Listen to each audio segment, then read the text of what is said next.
So, welcome everyone to the Bows and Beers podcast. This is episode 1. This is a bit of an introduction for everyone. Chat about some of our indoor adventures recently, and then move into a little bit of our outdoor season and what's coming up. I am joined by Adam Ravenscroft. Give us a wave and a hello. Good evening, all. And Carl Richards, the Chad. Give us a wave and a Hello. hello. And I am Dylan Crow. For anyone that doesn't know us, we're about to do an introduction and tell you a little bit about ourselves. I'll let Ravo go first, because he's in the middle, so we might as well. Because he's the old man, he's been shooting the longest out of the three of us. Yeah, basically. So, I'm Adam Ravenscroft. I've been shooting for around 30 years now, so a proper seasoned pro. Didn't always shoot professionally or semi-professionally, whatever you want to say. Used to be a bit of a goob and just toss arrows here and there. So, I started at quite an early teens age. What I've done, what haven't I done? I haven't done career. I want to do that one day. I've been to many World Cups, many World Champs, European Champs, indoors and outdoors. Obviously, every British shoot, I think, under the sun. There's very few clubs that I haven't shot at. Some of my best achievements, I've got bronze in the 2015 World Champs in Denmark. I've got gold in the European Team Awards in Poland, and silver in the mixed team at the World Cup in Turkey. Alongside that, I've got many fourth places that is great because, losing twice is always a delightful one to remember. And that's about it from me. Like Dylan said, as well as my professional or semi-professional side, I've also partaken in running my clubs that I've been to. I'm currently the chairman of the Foxes in Leicestershire for my sins. And they'll probably watch this podcast and laugh and realise how unprofessional I am with some of this stuff. And that's about it from me. Chad, I think he's passing the buck to you next. Yeah, I mean, Chad, I'm pretty sure I could read most of Chad's things. Chad started off at Merredon as a goon. He ended up doing his beginner's course, buying a bear compound. We noticed him on the field, and he was a bit of a lost soldier, trying to fling sticks with this piece of equipment that just wasn't doing it for him. And we took him under our wing. Me and Christy did, and we, introduced him to more people, got him shooting a lot more, and put him on the right track. And then he started beating me. So I thought, screw him, he can do it himself now. Chad. Then he took tail and went to Foxes. I don't want to play anymore. Bear Charger, actually. Shortest bow I've ever It didn't matter. It was still a fucking bear. I think it was a 29-inch axle to axle. So started in 2012, before the Olympics. Nothing to do with the Olympics. I just had free time, needed something to do. Went and did a beginner's course. Went and brought a compound and got shouted at for doing it. Just, why are you doing that? Why wouldn't I? I met Ravo on my beginner's course. He did a demonstration of the compounds. And then, unluckily for him, he got lumbered with me for the next 12, 13 years. I've shot for GB, one World Cup, I think, target, multiple Grand Prix, won men's team silver in a Grand Prix in Slovenia, I think it was. Fourth at the Worlds in 22 in Yankton for field with Patrick Houston and James Annell.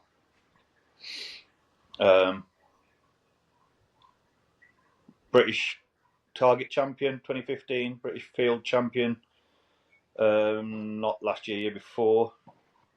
20. Multiple championships and whatnot. Made shoot up at Kings through the Lucky Dog. Oh, that's a beautiful shot. Best shot. Yeah. You only need to shoot 3 good shots, and I picked the right time to do 3 good shots. So I've shot at Vegas. Never done the Vegas Championships, so I don't know what my producer's talking about. Got married in Vegas just after the Vegas shoot, so yeah, I took to archery like a duck to water, I suppose. No, that's me. Yeah, been sponsored by MyBow since MyBow started making bows. 7-8 years. Right, I'm Dylan. I started archery in 2012 after the Olympics. Yes, it was because of the Olympics. Finished my course properly in March 2023. Took up recurve. Shot that for the grand total of about 6 weeks. Picked up a longbow. Don't hold that against me. Shot for the county team as a junior, probably, I think it was twice, and then once as a reserve. Moved away from target from 2014 to 2016, moved into 3D in NFAS. Shot every single bow under the sun, one-piece recurve, crossbow, flat bow, bare bow, traditional bow hunter. And I thought I was an all-round archer, but you've actually shot everything. I've shot every bow you can think of, all terribly, but I shot them. Came back to the target world in 2016, early 2017.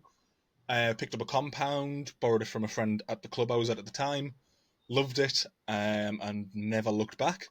So I've been shooting compounds since 2016, 2017. Shot for GB 4 times as a senior and twice as a junior. 2 World Cups, a World Championships, a Grand Prix as a senior, and a European Youth Cup and Championships. I came second in the mixed team, under 21 mixed teams in Romania as a junior, and notably won the British Target Championships in 2024 or the year before. One of the years, I think it was 2024, maybe 2023. Shot the National Tour finals twice and met some of probably my greatest friends in archery. 2 of which are the idiots that I'm joined by tonight. You're welcome. Have you won a match at the National Tour finals yet? No, fuck off. The raging target panic gets me every single time. I think I've done 3 or 4 of them finals and I've never won a match either, so oh, thank God for that. I'm the bigger loser. Not just me. I just about scraped into the last tour finals and then proceeded to win matches. Rocked up just going, what's the worst that could happen? Win shit. So yeah, that's a little bit about us. We're all archers at heart. I think it's what we mainly do. It's all we really do, to be fair. It's what we spend our summers and winters practicing and perfecting, trying to perfect. I think we'll have a chat about our recent tournaments. I think other than myself, everyone's shot a tournament since the National Indoors. Not fully sure. But that was my last tournament. Yes. There we go. Some people are more dedicated indoors than me. That doesn't take a lot. I can hate indoors. Well, you do live in the middle of nowhere, which makes it impossible to get to competitions, right? Yes, I do live in the north, which basically means it's 4 hours to anywhere. Good. I have 1 tournament left, and it is our county champs on the 9th, I think, of March. And then it is full swing into outdoors. So, Chad, do you want to run us through your 2 tournaments since National Indoors? West Midlands Archery Society champs at Evesham, feature 18. I think I shot well. Not as well as I have shot there before. I think I've shot my PB at that tournament, 592. It was a mid-80s, 86, I think it was, which got me enough to win, which in previous years wouldn't have got me first, second, or third, but it got me enough to win this year. And then yesterday we went and shot our county champs, Warwickshire County champs, at Warwick Uni. Which is a god-awful Portsmouth, and it was a god-awful score. But when you change your peep like 3 days before, and you don't settle it in, and you pull your bow out of the bag, and you can't see through the peep, what would you score very well. What did you score? 86. Which is, evidently, I think is the same score that I got for a Feature 18 at Evesham. So, Good effort. yeah, Rainbow? they're the two that I've done. How Both was your championships, champs? regional championships, and county championships. So I've done all the championships this year. Done nationals, county, and region. So Did you do the English champs? Oh, We I never don't think didn't they have bother. one. If they was to take it indoors a bit more seriously and force the regions, counties, and nations to actually do something about it, it might take off. But at the moment, it's all like arse about face. So Yeah, and it's all Portsmouths for county champs, which.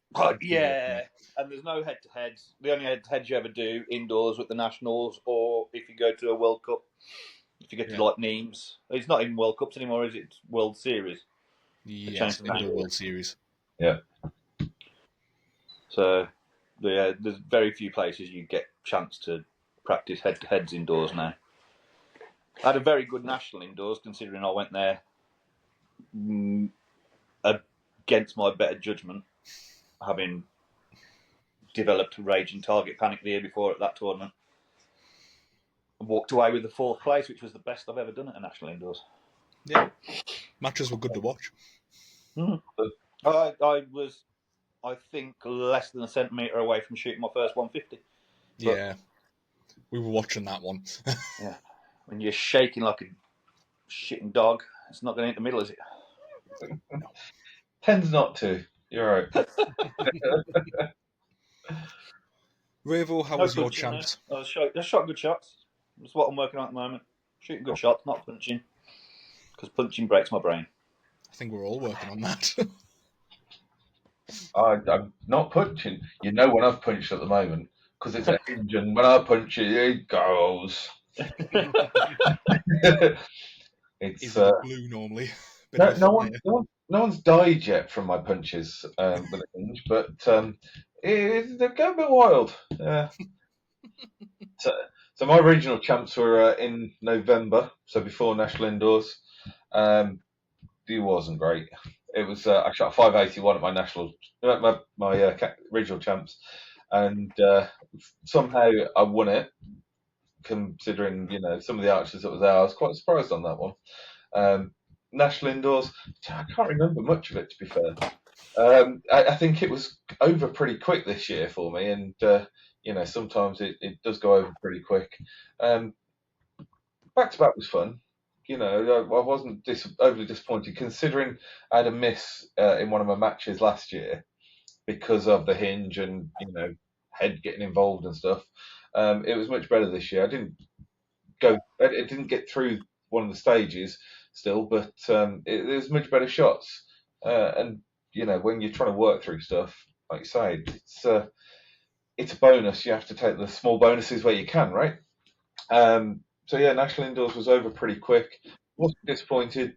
Been working on the shot. It's been a lot of work trying to get indoors right since going to a hinge. I feel even though you get the elements outside, indoors is very critical. Has to be 100% right if you're going to hit that 10 a lot of the times. But yeah, then I had one of the shoot. I went to a Worcester, didn't shoot it. Lord Paramount did some prizes and stuff, so that was a great day. Didn't miss the spot at all. Didn't shoot it either, but it was good. And then today I went and shot our local 18 metre feeder at Leicester Foresters Club. So that was 584. So again, there for the win, and there were good shots all the way through. My only distraction was a bit on the aiming side more than anything, trying to get it to aim. Bit of a dark hall. It doesn't really help when you're trying to get the aim 100%.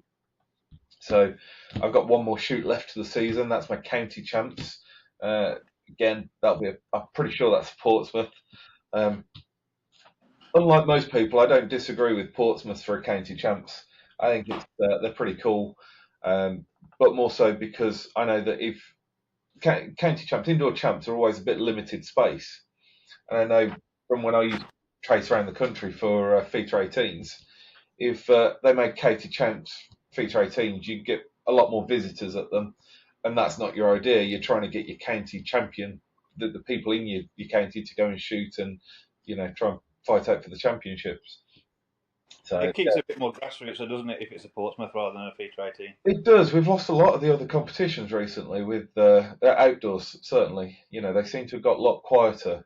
A lot of clubs are saying now they don't put a 720 or something on, that they don't get the numbers from it, and it's a shame because those imperial competitions are where we all started and grew up from, really. Yeah. So yeah, those ones are definitely one to go out and look at and stuff. But yeah, looking forward to the outdoor season. Went up to see Dylan last weekend. We did a bit of 50-metre shooting, didn't we? Yeah. It was cold, absolutely Baltic in Newcastle, but Cold in August in Newcastle. it was actually quite fun to be able to go and shoot with someone and talk over technique. And we don't get together an awful lot really nowadays to go and shoot. Even Chad's only it's only 45 minutes away from me, but it's still 45 minutes in a busy schedule to try and meet up and shoot. It wasn't as cold as the weekend before when I was down at yours, and it was -6 when we shot, though. It was -6, but there was no wind then. No. And that you didn't feel. I didn't feel it as much because 0 wind. Yeah, that was -6 was arguably nicer than the 2 degrees I think we shot in last weekend. But fingers crossed during the summer we actually get together a bit more and actually record these in person. Would be good. Oh, not sure about that. Do you guys actually have indoor ranges to practice in? Twice a week. That's it. So it's a rented hall then, not a dedicated. Rented hall, yeah. So the rented hall for my club is on a Saturday morning. So when you look outside and it's daylight, we're stood inside the hall, and I shoot at as a visitor at Foss Archers, and every Tuesday night, and a few of my club go down to that and have an evening shoot. So yeah, we I think that's another hurdle for people to shoot indoors, because if they haven't got the facility to practice like they would outdoors. Yeah. But you're at Meriden and you've now got that indoor range, which is great. But, where we started, that indoor range is what? Is it 3 years old now? I think two full years we've used it. Yeah. So if you look back 2015 and before, we were shooting outside, weren't we? And we shot outside on the paddock, 18 metres, where a bit of wind will take your arrow out to the wide 9s, 8s. We shot out there in snow, sleet, rain, driving rain. And although we were under the shelter, so we weren't getting hit. You had to go and get your umbrella to get the arrows a lot of the time, didn't you? Yeah. And it was 2 different sight marks. Sight mark for the paddock, sight mark for your tournament. Yeah. Yeah, we went to Indoors, Bowling Green. outdoors. Never fun. We rent a Bowling Green off one of our local community associations, and it's great. We've got a full damage wall in there, but it's Wednesday and Friday night from 7:15 till we finish, which is normally about an hour because people just shoot around and leave. So unless you want to pack away about, I think it's 8 or 9 rolls of carpet by yourself that we've got to put down to reduce damage to the floor, you leave when everyone else leaves. So you get 60 or 70 arrows in if you're lucky. And it's a shame, but indoor venues are so expensive. Yeah. Yeah, and there's very few of them around, and I think I can name 4 that are within a 40 to 50 minute drive from where I am here. So you got Meriden where I'm at. Lichfield have got a dedicated indoors. Mm-hmm. Derwent, I'm pretty sure, Yeah. got a dedicated indoors, and Red Hill. Yeah. Other than them, and they're within 40 to 50 minutes of me, I don't know many clubs that have actually got their own. I know, but Bowman and Glen are building one at the moment, so they're getting quite excited. They built a new hut last year, but they're getting I think they're getting the final bit of funds and starting the building work on their indoor range. So is that going to be at their ground? Is it at their ground? Yeah, because they own their own field, don't they? I believe. So yeah, they're looking at building one. I'm looking to see how we can build one down at our field, and trying to see if we can speak to landowners and stuff to get a bit more of a time. And you renting that land, are you? Yeah, it's not our land. It's a fully rented. So I'm in the process of designing and making one from containers. So fingers crossed by next indoor season I will have my own indoor range. It should be roughly 24 meters wall to wall, but you can fit, I think it's like a boss and 2/3, and you can fit 230 centimeters of foam side to side. So you should be able to get 3 people shooting at a time, hopefully. Nice. But it's not big enough to support an entire club. You'd need probably 4 or 5 of them because we have 140 some odd members at the moment. Yeah. I'd still like to see a lot more indoor venues go to at least 30 metres shooting distance so you can do a Stafford. So, Trent, 25 would do. Merredon's got their own indoor range now. If you go down any night, how many people do you see in that indoor range? To be fair, it depends what time you go. If you go straight after work, so if you go 5 o'clock, which is most people's after work time, for those 2 hours it'll be rammed. If you go before then or after then, you might see 1 or 2 people. It's always the same 50 people. For a 250 member club, Yeah. I would be able to point at and name 30 or 40 of them maybe. Right, okay. It's the bane of a 24-hour club. It's turning into a facility rather than a club. You don't have that club atmosphere anymore. Yeah. Whereas for you guys, where you're forced to go indoors on a Tuesday and a Thursday night or a Saturday morning, if you want to shoot indoors, everyone has to go at the same time, and you get more of a club atmosphere. Yeah. I mean, we've got 24/7 It's not outdoor. a bad thing. It's not a bad thing because we've got Kai shooting there now, Tom Lane, a couple of other like recurve guys, Tom Hall and Monty Orton are shooting there. And if you want to put the time in and you want to work it around what you've got to do for work and you want to put as much time in it as you can, the 24-hour club's great because you get to dictate. You can go before work, you can go after work. We've been waiting till 7, 8 o'clock at night when everyone's going and leaving, so we've got the range pretty much to ourselves for a couple of hours. Everyone's already put money in the heaters, so the range is nice and warm, so we ain't got to put money in it. It's interesting you say stuff like Tom Lane's now shooting there, because is he a member at Derwent, or is he like a lot closer to Derwent? Because he's Derby way, isn't he? I think he travels to get to us, yeah. Yeah, that's it. It's not just about having the actual facility. It's about who you train with and how you train. And I'm assuming that Tom's shooting with people like yourself and Kai. I think he started coming down to shoot with Kai and Lizzie. Yeah. Obviously, Lizzie's not shooting at the moment because of her shoulder. Yeah. Zach's shooting now. Okay. He's where's he? He's Derby, Nottingham kind of way. So Northampton, Zach, I do believe. That is he? Oh, my producer's shaking her head, so no, I don't know where he lives. No, she's right. I'm sure he's Derby, Nottingham way. So yeah, it is. Nottingham sounds about right. It is all about who you're training with rather than just having that facility, which Yeah. So, we've had Tom Duncan at Merredon for years as well. He's always shoots at a high standard no matter what he shoots. Quite often at 4 o'clock in the morning. The EFAA. I've got my ever-present shooting buddy who is sat next to me, always there to make sure I'm doing Give us a wave and a hello. We know you're there. The one that keeps you on the track. He knows more about my shooting than I do. Let's put it that way. Does that take a lot? Well, I don't pay attention to detail. I just do. So when I'm doing something wrong, it'll be Verity that points out why you're doing it that way. When did you start doing it that way? And I was like, I don't do it that way. Why am I doing it that way? I need to change it. So yeah,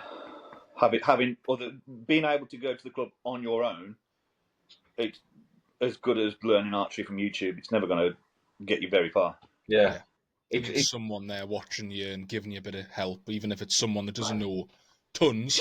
It's sometimes nicer to get a bit of a kick up the backside and go, why are you doing that? Yeah. Mm-hmm.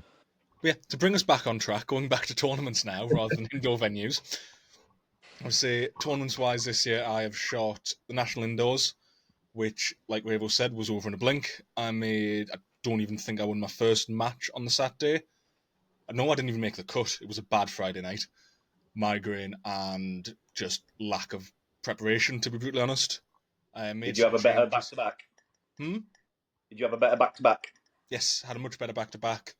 Nearly topped first group. I think I was second and was just shy of making the cut on the second group. But at that point, again, it was just lack of preparation, not getting to shoot as much as I'd like leading up to it, which is always the case.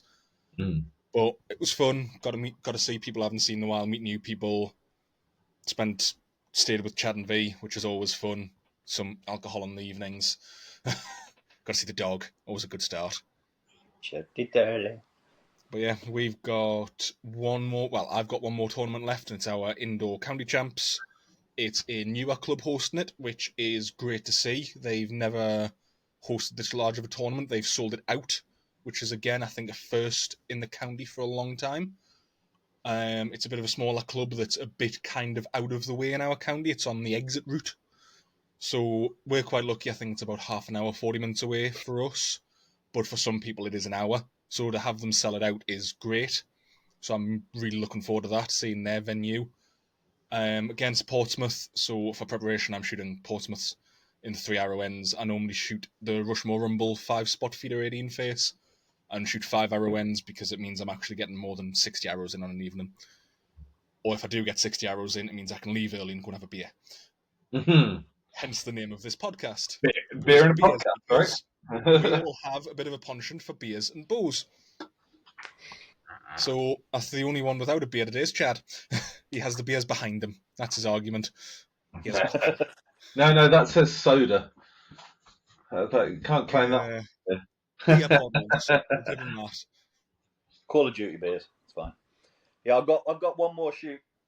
Even though I've done my championships, they're doing a inter-county shoot now. They did it the first time last year. Me and Verity are shooting it. It's a team, so two men, a woman, I think, make up the team. And I'm still doing it because I'm trying to bring the standard of grassroots archery compound wise. I don't care about recurve. No offense to anyone, but I don't. The standard of the standard of compound up. So like, if I go and shoot and say, look, this is the standard that you aim for, you give people something to aim for rather than just going, well, I've done my bit for the county, pass it on to someone else, and if there's no one there for them to like push for, the scores tend to stagnate. Yeah. So that'll be my last one. That's March, I think. We'll have set up outdoor bows by then. We'll have done Eton Manor, done the weekend at Eton Manor by then. But I have a dedicated indoor bow, so that indoor bow won't get touched then until next year when it gets new strings put on. Dedicated indoor bow, you posh tart. I think that's something everyone strives for, not having to change their setup at the end of the season. I mean, I'm quite lucky. I just changed my rest and it's sorted. But I used to have a little range at home, and I used to have a garage bow, and it was a bow that it was basically one of the last season's bow with the old strings on it. Just something I could take into the garage and just shoot loads of shots. Had an 18-meter range, so just had it set up so that I could just walk in, pick up a bow, pick up a quiver, shoot some, and then walk away from it again. Yeah. But I think I've got about 8 meters in the garden at the moment, which gives me a bit of blank boss at lunchtime when I'm back looking after the dog. But it's not really comparable sometimes. You can't beat going and shooting whatever distance you're meant to be shooting. But blank boss and just getting volume in when you can is definitely a great shooting technique. I mean, if you're lucky enough to have 18 meters or even 50 meters in your garden, take advantage of it. Do it safely. That'll be my advice. Don't shoot anyone. Yeah, but I live in the Midlands, so I'm not nowhere near as far north as you, and I'm still not going outside. Too old for that.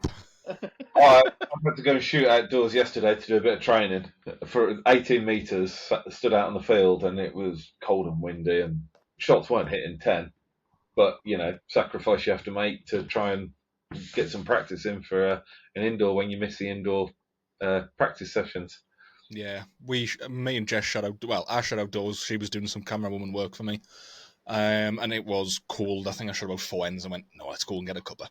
Mm. So she weren't shooting with the amount of layers that she had on in that picture you sent us. No, I think she had a base layer, a t-shirt, a fleece, a hoodie, and then a big puffer coat with ski gloves and a hat. Nice. Yeah, she was toasty. I can't believe you dragged her out there in that. She offered, thankfully. Otherwise, I was doing self-recording. We have one of our producers asking, has something happened to the recording? Chad, does Verity want to elaborate on that? So it's live recording on the screen. No, mine says 35 minutes. Fine. You haven't had the cameras open. You've been chatting behind. There might be a bit where you have an echo because someone turned her sound up. I've got echo cancellation on because I've got no headphones on, so otherwise I'd get yous constantly going through, so we're good. That can go in the bloopers reel and get cut out. I think the bloopers reel is going to be a big reel. I'm going to release like one a week, and it'll give us a backlog from like 2 episodes of a month. We'll be fine. Here's the 10-hour bloopers reel for this month. Right. Tournament. Are we going to take a break so I can get a snapshot where I can cut it clean? All right, Captain. It's time to grab a beer, and are we going to play some tournaments after that? Yeah, grab a beer and then we'll chat tournaments. International tournaments and what's coming up. Wicked. Yeah, and we'll go and talk about Nîmes and Lancaster because I'm 95% sure the Lancaster is live now. I'm going to go on INCO. It was live when we started. Yeah, I'm going to go on INCO while you get a beer. So, cool. Cool. I'll be back. Welcome back, ladies and gentlemen. We've taken a couple-minute break to get another beer and talk some other random bollocks, to be fair. We're going to move into the more international scene now. We've had 2 large tournaments in this year already.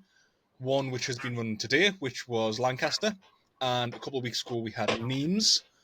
I think we've all been to Nîmes, as far as I'm aware. We've definitely been to Nîmes. Yeah. I've been once, Chad and Ravo probably a dozen times. Nîmes was my second ever international shoot because I got dragged to Marrakesh when Marrakesh had a World Cup leg there. Yeah. Thanks, Deb. Yeah, that was almost indoors, outdoors, shooting indoors in a tent in a parking lot. That was brilliant. It was brilliant until it rained, right? Yeah, and then you had a river running through the middle of it. It's a feature. It's not an error. It's a feature. Yeah. So yeah, we'll have a quick chat about Nîmes because I think that's the one we have the most experience in collectively, and then we'll quickly have a look at the results from Lancaster, which has just finished, as far as I'm aware, maybe an hour ago. So yeah, the video's now up on YouTube, so they're finished now. Yeah, it's awesome.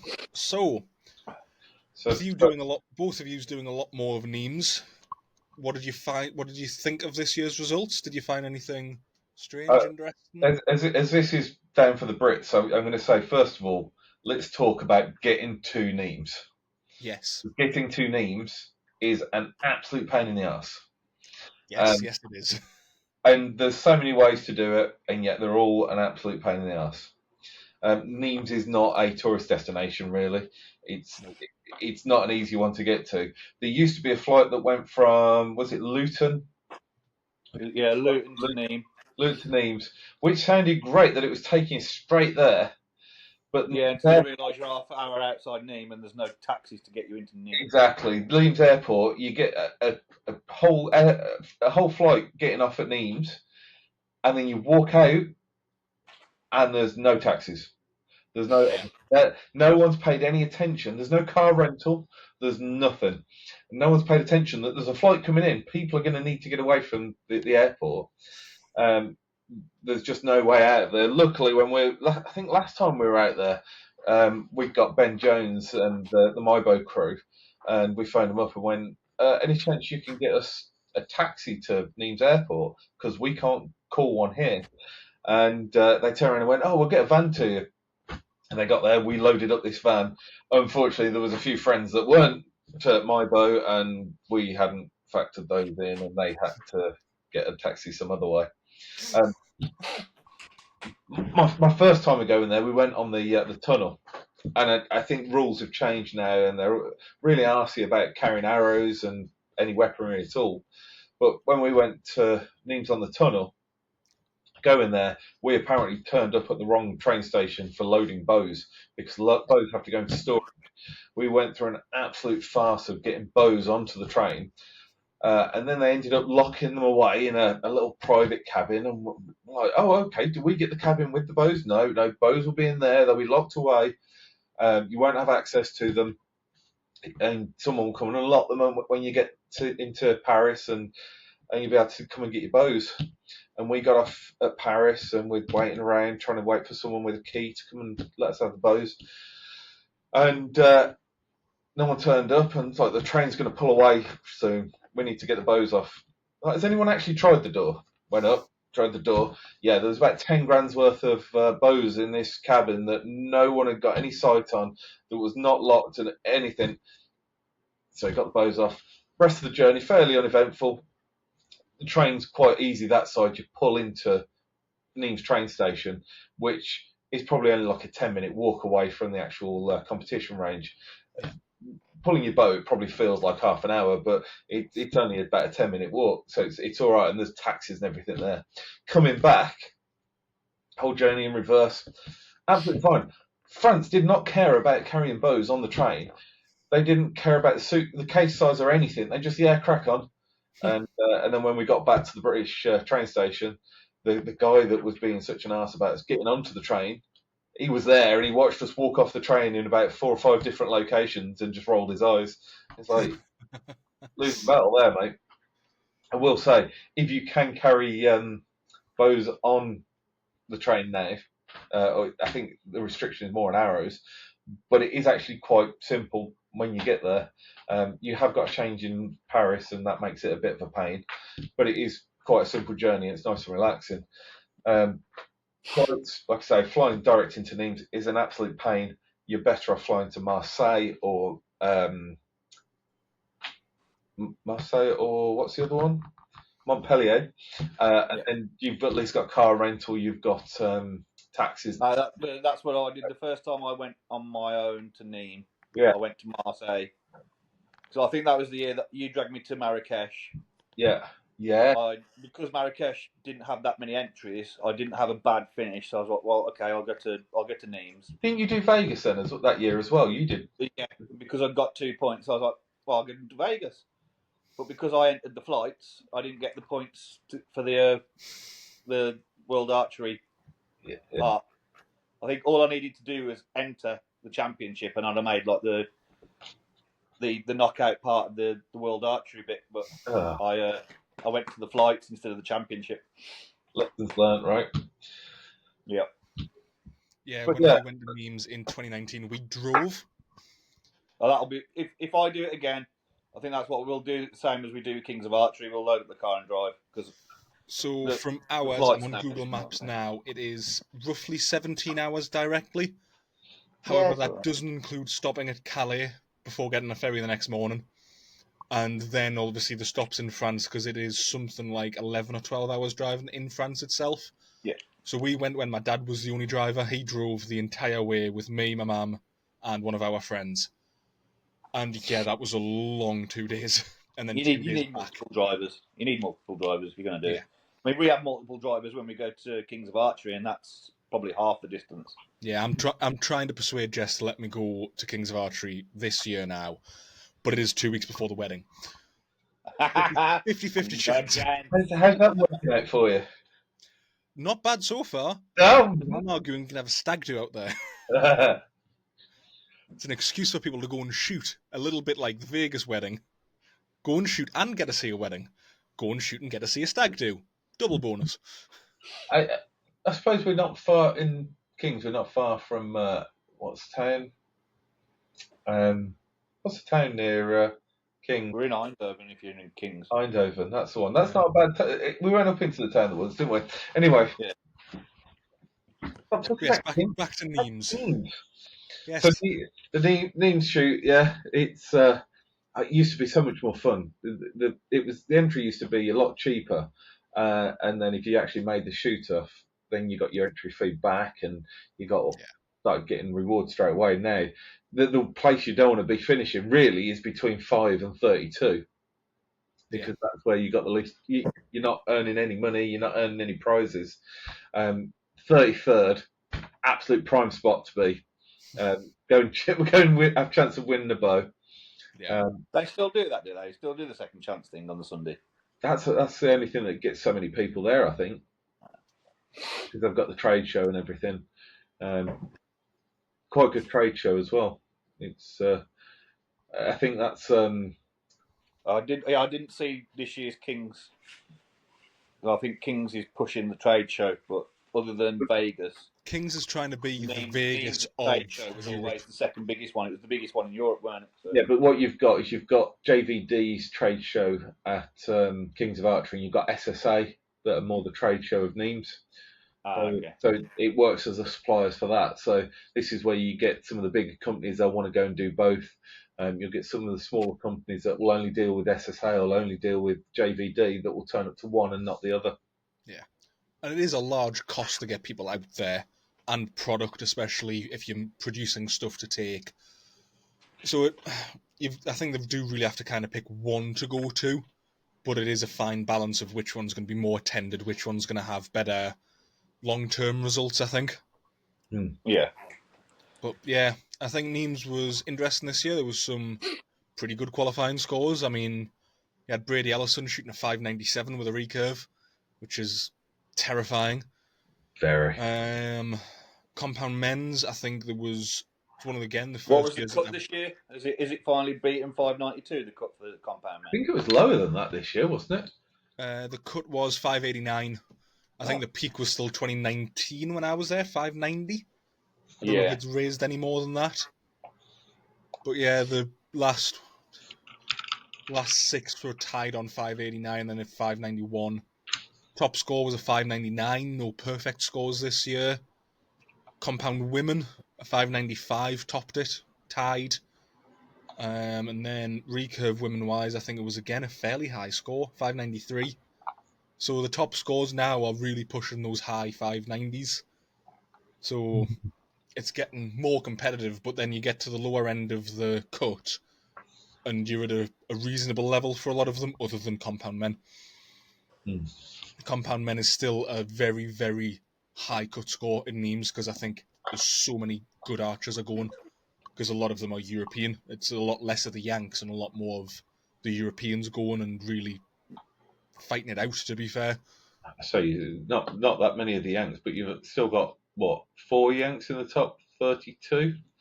Yeah, and I mean, Carl Douglas took 4th in the end. In the top 16, there's Gaius and Sawyer Sullivan as well in final rankings after the matches. So it is still well attended by the Americans. It's just, you look in comparison to stuff like Lancaster and Vegas, where it is their Yeah, and then tournaments you look held at in what they country. can win at the ASAs and stuff like that. The money in going all the way to France, it's going to cost them a lot to get there from America anyway. Yes. Yeah. I think You're never going to win, so they've got more chance of making their money at the ASAs and the 3Ds than they've ever going to have at making money at World Archery. Yeah. I think Jimmy Lutz said it was either last year or the year before. He was talking about going to the ASA Classic or I think it was the World Championships. And he said there was something like a 4 times pay difference if he won the Classic. And obviously, in a businessman's mind, you stay where the money is. It's great representing your country and all, but if you're offered 4 times the pay for something, don't know whether he enjoys it more or whether he just obviously has money in mind. Obviously, he's got a family. But either way, it's one of those ones where you go, I know where I'd be. I hate to say it, but I know where I'd be. Yeah. Especially when you're shooting at that level and in serious contention for winning the ASA Classic. So, yeah, I think it's a strange one for a lot of people. But again, Nîmes, pretty standard result. I think the main surprise was Matthias didn't win. Yeah, I'm just looking at the results again now, and I mean, Carl Douglas 150 through his first round, second round, and the quarterfinals. and it's just phenomenal that it's so many people are cleaning it. I mean, it was last year, wasn't it? Matthias went through, and he went through 150s all the way through, Yeah. and then ended up losing out still on a 150. Yeah, one hour shoot off on a 150 and That's lost. it. So he didn't drop a 10 in the whole time, and he didn't make a medal match. And that's just insane. That's just insane for any indoor archery at all, because have we lost Chad? Yeah, Chad's battery's died. He Blooper reel. he does it from a phone, and then he doesn't charge his phone. I think I'm going to give him my old laptop at this point. You can tell who worked from home during COVID, can't you? Microphones, cameras. I gotta say, I've got such a full setup because of working from home. Yeah. I will post a picture of my setup because I'm currently on my archery desk with a brand new camera that's just been kind of tested in the day. A big bright light box because otherwise I look like I'm in the dark, even though I'm not. I do have a light up above me. But yeah, it's a good setup. I think I'll be running this for all of our. I've got my this is my son's well, my son seems to have inherited this PC and taken it on, but it's the PC I put together just before COVID, and yeah, I've got currently not got it fully set up because I've got a third screen there that I've not got in use, but you know everything else it's like what I work on day to day, so Yeah. hopefully it's good enough quality that I can do these podcasts on. You've had your quality drop on the camera a couple of times, but it's nothing to really I was stress gonna- about. It's probably just Wi-Fi dropping in and out. I was going to say that's probably because Christy's watching something on Netflix right now. Yeah. Again, we'll probably try and do I'll keep this bit in. Chad can just join us in a second. I'll keep this bit in, but we'll probably end up trying to do a couple over the outdoor season in person when we're all staying on site or something like that. Something where it's a bit more personal. I think our original plan to record it was last weekend when everyone was up here, but plans go astray, so... Yeah, I mean, there's going to be some interesting stuff on over the year. Yeah. You know, we all look to stuff like National Tour and that, but actually, I think, well, personally from me, I'm looking at stuff like field shoots. I have had messages about going to Shanghai and stuff, which I'm not sure I'm going to go for if Adam Carpenter hears this before I message him back about it. Yeah, I mean, World Cups nowadays they get more and more expensive each year, and it's hard if you're trying to justify that to spend £2,000 plus as a semi-professional archer to say this is my money's going to go on me shooting out a Colombian, a Shanghai, a whatever whatever World Cup stage, not World Champs, because usually they get some funding to them, and you know it makes it a little bit easier to go. But World Cups, it's all self-funded. Yeah. Unless some magic funding turns up from somewhere. We have a Chad back. But Hello. Yeah. Phone's on charge. We should be good. hello, Cool. Chad. Welcome to the podcast, and thanks for coming. What are you joined us on at the moment? I'm back on my phone, but it's on charge. Can you flip it sideways? Thank you. Just for the recording. Otherwise you look really elongated in comparison. I looked all right on my screen. Now he's just a big C. Rigo. If we're going to get PG-13, you can't be saying any of those kinds of words. What? It's a C. So back to names. Competition standards indoors. They're crazy. Yeah. It makes me a bit. It always made me laugh. They're trying to get compound into the Olympics, and you see so many people cleaning not British Championships, but internationally, there's so many people cleaning everything. Yeah. It makes it impossible to decide. You decide every match on a 1 hour single hour shoot off because everyone's maxed the match. It's impossible. It's not good viewing. Indoors is more of a game of who misses less than who hits more. Yeah, 50 metres is becoming that as well, because 718, 715 plus is now becoming the standard for international quality.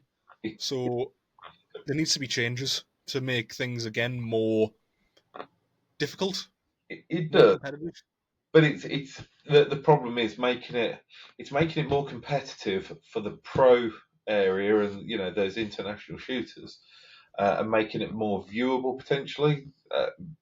I mean, people never miss it. You look at something Lancaster's just happened, and I've not seen the compound matches yet, but those compound matches will be watched thousands of times over the next 12 months before the next lot of matches comes out.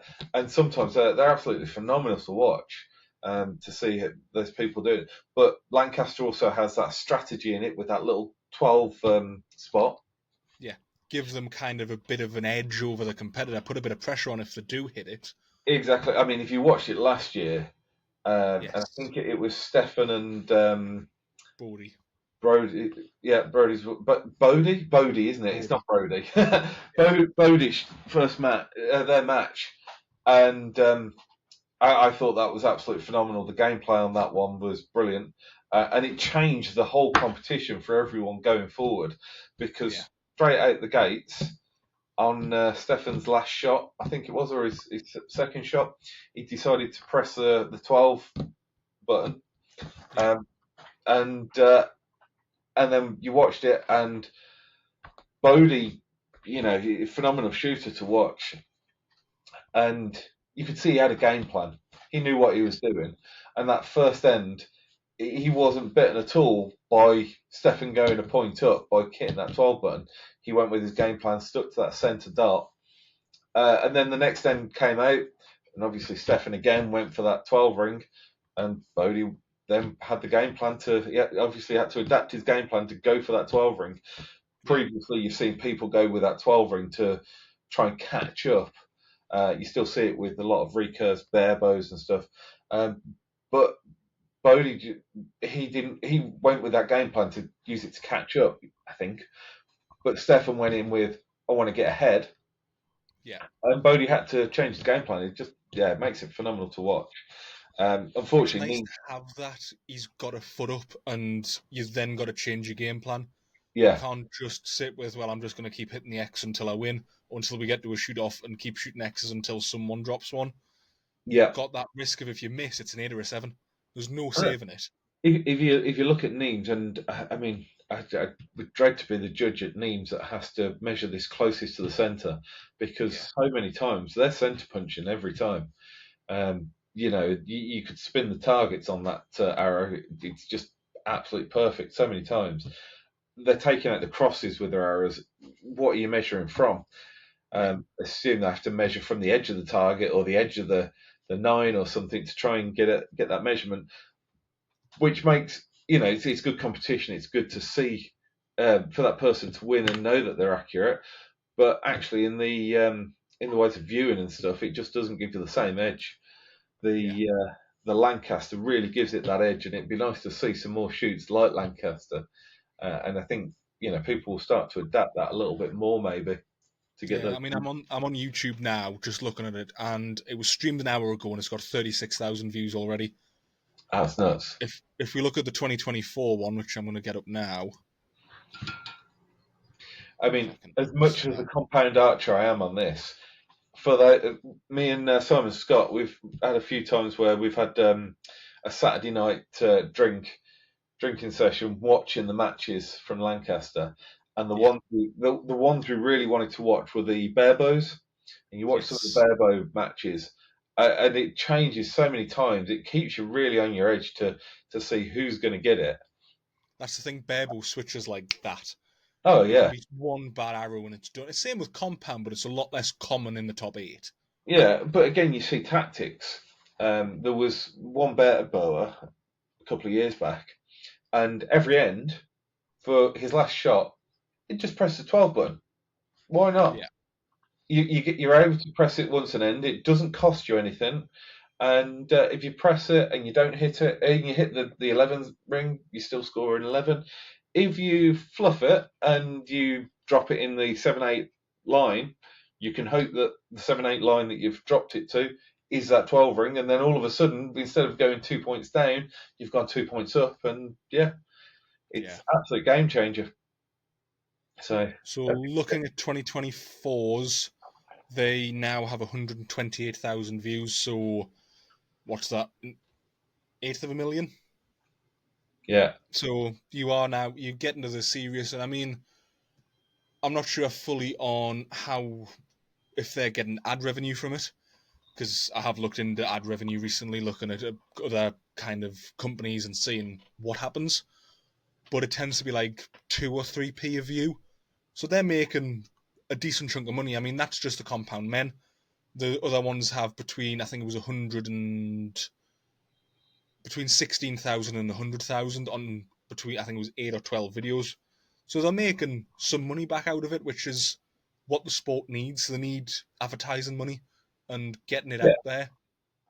Yeah, and that's it. If you've got those views, yes, you're making the money on YouTube and everything, but also other sponsors will look at it, and bigger sponsors will look at it, and they'll look at where they can put their names on it, where they can advertise, put some more money into it, and if it's put into the right areas, it helps the sport grow and helps the competition grow, and it'd be interesting to see what Lancaster do with that money, if they reinvest it, if they make the competition bigger, if they share prizes out for more people and stuff.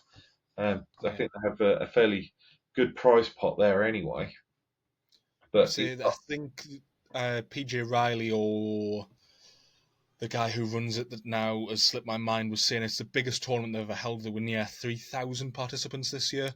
Wow. So, which is getting to Vegas levels. But again, Vegas this year is going to be apparently bigger and better than ever. Obviously, we've got to wait till March to see, because it's the new venues, it's the new hall, it's the new everything, I think, for Vegas, which I'm looking forward to seeing. I'm glad I'm not going this year, because I can imagine there might be teething issues, which is fair for anything. I mean, this is the first podcast we've had and there's teething issues. Talking of which, here's Chad. Hey, he's back. No, I can't turn it sideways. Okay. Did you unplug yourself by any chance? If I turn it sideways, it doesn't connect to the magnetic battery, and for some reason, if I plug a charger in the bottom, it won't charge. Right. So I've had to relocate. Well, I don't think we've got long left anyway. We'll probably do another 20 minutes, and might give me about an hour's worth of footage. So we're good. But yeah, going back to Vegas, you saying teething issues. I mean, I've been Vegas twice now. Once when it was at the Riviera, and I believe it was at the Riviera for years and years. And I was there. I think it was within the last couple of years that they were there. And it was big, great shoot then. And then obviously it moved to the South Point. And close to the end of that in 2020, just before we all went into lockdown, we went out there because the goon that is Carl Richards decided to get married out there. Him and his wife got married out there, and it was a fantastic wedding, and it was just before COVID. And I remember lots of sadness when she realised how close it was to not happening. But South Point was a great place, everything inside the casino, just all the halls. I mean, I must admit, I'd have loved to go in there to see a rodeo. It looks so cool. But yeah, moving back to the Strip is a fantastic move for them, to have everything in walking distance. And the Strip is a phenomenal place any time of day. And yeah, the fact you can shoot different hours, you don't necessarily have to adjust your body clock and that while you're out there. Yeah. Obviously, for some stuff you probably do, but if you can get the right shooting lines and stuff, you can just stay inside, become a night owl, and live a different day, which means you don't have to adjust to it too much. Less of a shock to the body. You can just deal with it by doing it whatever time you want. Yeah, that's it. I mean, it's that interesting one at the moment though with Vegas and Lancaster. Lancaster's grown at a phenomenal rate, and it'd be interesting to see if Lancaster's going to take over from Vegas and become a will it be a bigger show? Is it a bigger competition but less of a trade show, or what? Because I mean, Vegas, you hear different things from different people. Some people like the fact that the World Series Finals is there. Other people think it distracts from the Vegas shoot, and Vegas should be just go and shoot your 3 dozen, and then go and have the rest of your day, and then come back the following day and do it all again. And it's not about the World Series. It's just about Vegas and the Vegas shoot downs and stuff. Because Vegas, it used to be just the 3 dozen a day, and then you come back or whoever shoots the 900s over the week is into obviously that big shoot down. But now they have the, what is it? Is it 10,000 or 20,000 a day? 10,000 a day, isn't it? 10K a day, yeah. 10K a day, and that adds a big thing to the shoot. And people hang around to watch that, and it's phenomenal. Again, it's another big thing for it. Does it need the World Series? Not sure. I think the World Series needs the Vegas shoot more than the Vegas shoot needs the World Series. Yeah. Unfortunately.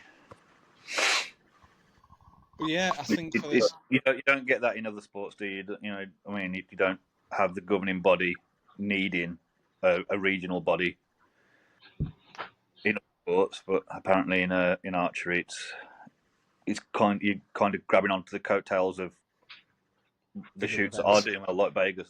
Yeah. But I mean, for anyone that's wanting to go and shoot something internationally, indoors, as much, I mean, as Brits, we moan about indoors and say, oh, it's just 80 meters, it's just repetitive and that. And then the sun shines, we go outside and we go, shoot 50 meters. And that's all see so many people just shoot one distance. And it's like, suck it up and go and shoot indoors and go and travel. Yeah. You've got money to spend, want to go and see stuff. There's plenty of indoor stuff in Europe as well. Obviously, you've got Nîmes, you've got Kings of Archery, you've got some of the littler shoots. I mean, I think it's the Dutch Lowlands series that they do. Yeah, you've got Berlin, you've got Luxembourg. Yeah. I think they do one in Switzerland, is it? Lausanne? Lausanne, yeah. At the World Archery Training Centre. Yes. Is that what it is? I believe so. That's where the World Archery Training Centre is. But yeah, there's the Lowlands series over in the Netherlands that I'm pretty sure takes international entries just off your World Archery accreditation. There's tons of different events that you can do that actually are international, but don't mean that you're spending a fortune to go over to the States. Or there's the Beijing Open, which for Brits is probably the best part of $2 or $3 grand to get over there for the week. Yeah, you reckon?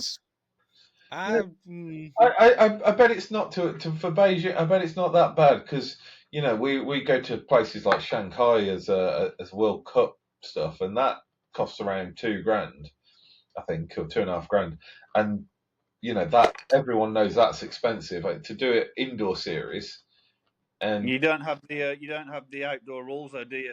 You don't have you can to stay in whatever hotel you want. Hotels, you don't have to do exactly. That's it. You're not tight. You don't get because it's indoor series. You don't get the big hefty prices for the outdoor shoot. You don't have to stay at the event hotels. You don't have to use their transport or anything like that. You go on your own. You find your cheapest route. You go with a group of mates. You find Airbnbs. You find the cheapest flights. You do it how you want to do it.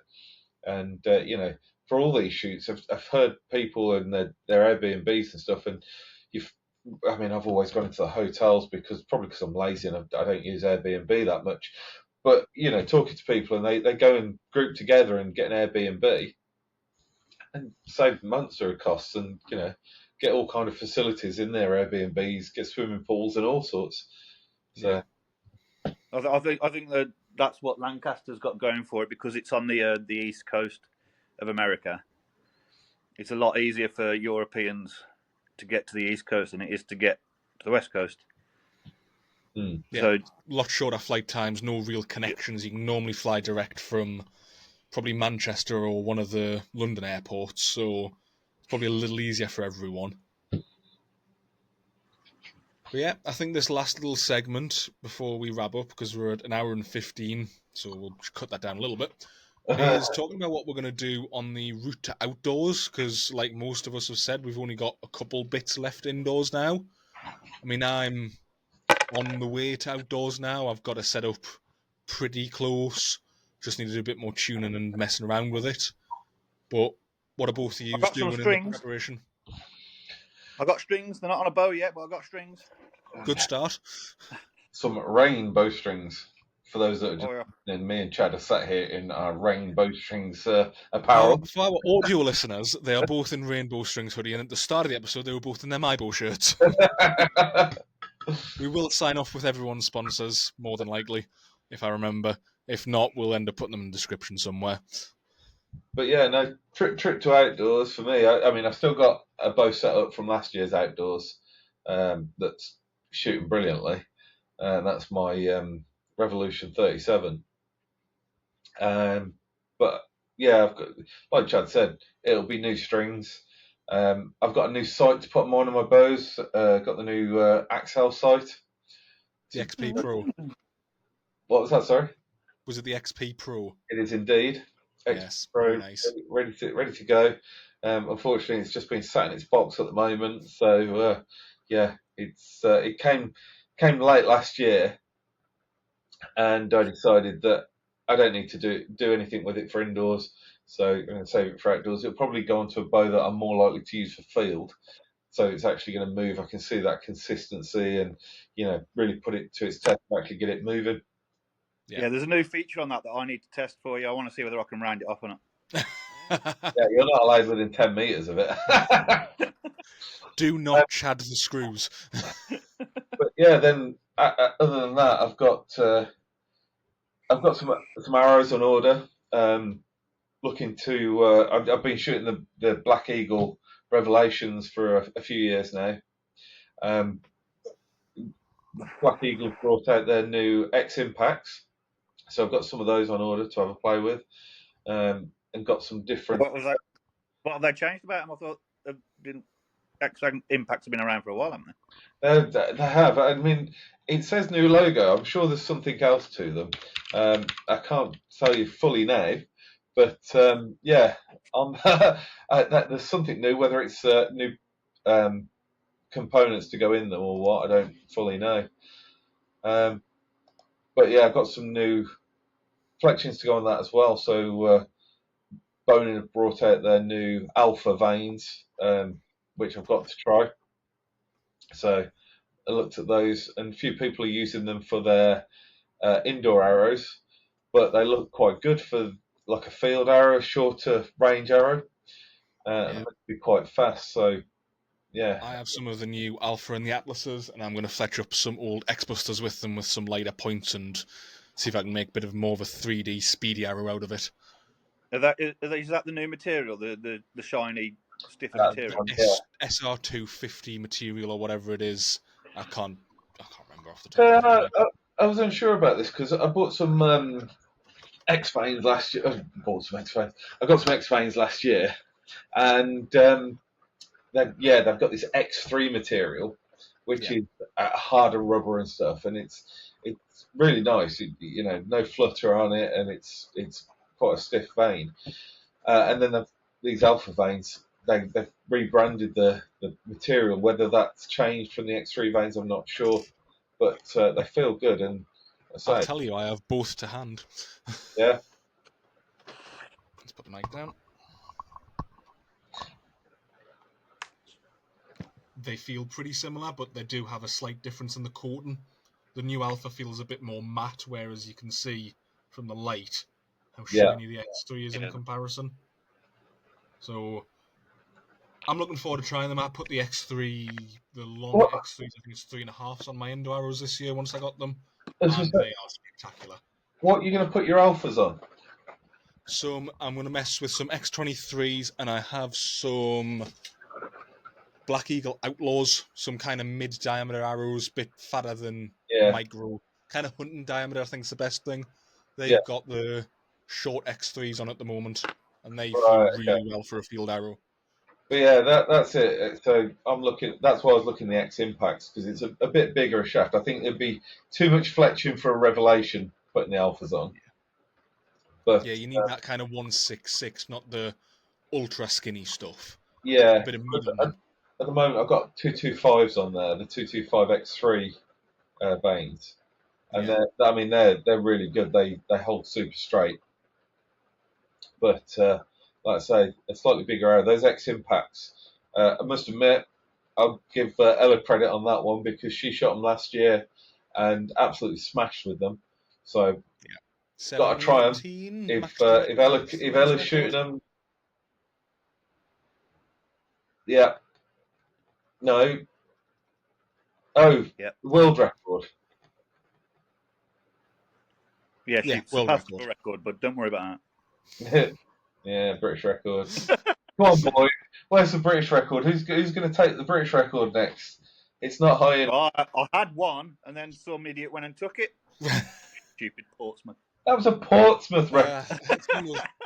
We're talking about proper Now we're records. chatting about outdoors. Let's talk scores, because I reckon this is going to be the year the 718 falls. I seriously think this might be the year someone shoots a 720 Internationally. internationally at a World Cup or another Yeah, world level event. I'm still waiting for Adam Carpenter, yourself, AJ, Kai. I'm waiting for them to pull the fingers out their ass and shoot a good score. You know, We're trying. a big 720 score. You know, it is one of those that you have to look at it of you can't drop a point, and Yeah. you know we'll try and train for it and stuff. It's such a mental game on it. You know, couple of years back, few years back, you were still a junior when I shot that 716. Yeah, I didn't know you at that point. I just knew you because you shot it. I'm going to. I'll admit, you know, you're shooting phenomenal, and then you get close to the end and you think, God, how do I shoot this? And your brain just fries on it. You know, I'd fought for that 710 record, to beat that 710 record for years, and all I wanted was 1 point on it just to, you know, take the record. And that day, I mean, it could have been a 716, it could have been a 710. That's how much, you know, my head was getting in the way on that last end. Yeah, that is going to be one of the topics we do cover at some point, is going to be headspace in archery, because all three of us, I think, have struggled and do struggle with that a lot. Yeah. So I think we might see if we can get someone that's got a good head on them, kind of doesn't struggle as much, or if they have and got over it a bit more consistently on, and we'll have a chat about those dreaded words, target panic, which isn't, you won't catch it from us saying it. Don't panic.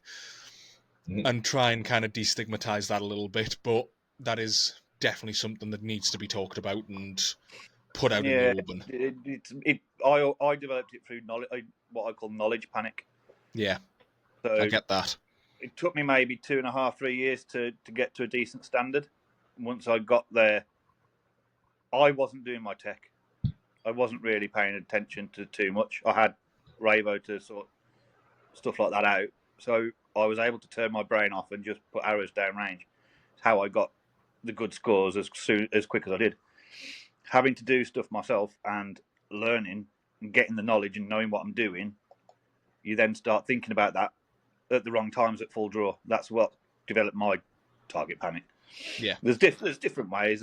You get the people that hit the top, constantly hitting them big scores, and then they need to keep hitting them big scores, and then it's the pressure panic rather than the target panic.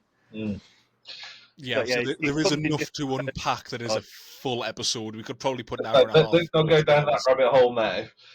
Yes. Hold on, just right. You think the 720 record is going to go this year? Yeah, I do. Put a name on who? I've said it probably for the past 2 years. I think Matthias will take it. Chad, put a name on it. Who will take the 720? I want Mikey to have it.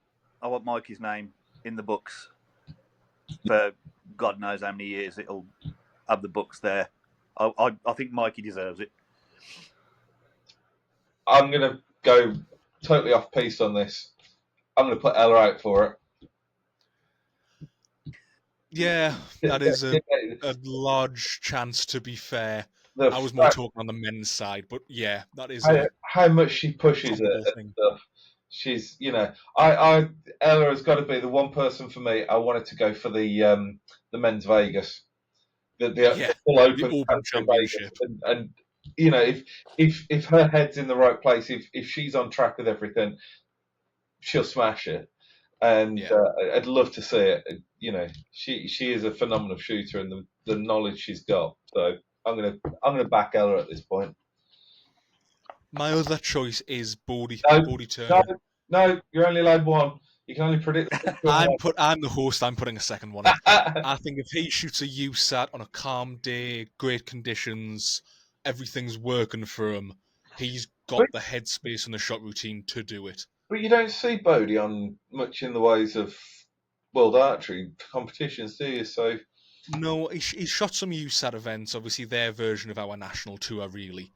And he tends to smash them out the park quite a lot. Good scores, high 148s, 49s, 50s. Again, high 710s normally, mid to high 710s. Yeah. So he has got that opportunity. He's the only person who ever shot 3 660s in Lancaster. And I think his heart is in that 3D shooting spots. In the indoors shooting spots. I think that is his home. And that's where he's most comfortable, but I think he does have that chance to do it. I get you, cool. His dad's got what's the program, the men's program, Shot IQ, and I've heard some good stuff about that, and obviously, let's run through Bodie. So his head's. I bought it. I'm still working through it. I think it's got a lot of potential. Whether I'm going to follow it to the letter or just take some advice from it, I'm still deciding. But a lot of the stuff makes sense very quickly. It just makes sense that it works. Let's save that for next time. We'll give it as a little intro, as a topic. I'm sure we've got the girls in another room and sat next to Chad and stuff that are making notes and saying this is what you need to talk about because you've started it. So we've started. We will come back to it. We will finish it. Yes, I think our executive producer and planning officer, Verity, is probably just scribbling notes down like crazy, going, "Stop talking about things that you don't need to talk about right now." No, that would involve putting a glass of wine down. Too many threads. Right, let's call it there, chaps. Let's put an end to this episode, the inaugural episode of the Bows and Beers podcast. Chad is showing off some weird colours. What were they? Bring them back. All the threads that we've just started on the podcast. Oh. He's Dylan. Get out. He's not coming back. I'm Raybo. Thank you very much. Goodbye. Yes, thank you all for listening. Thumbs up from Chad, a goodbye from Ravo, and a goodbye from me, and we'll catch you on the next episode. Thank you all for listening. Goodbye.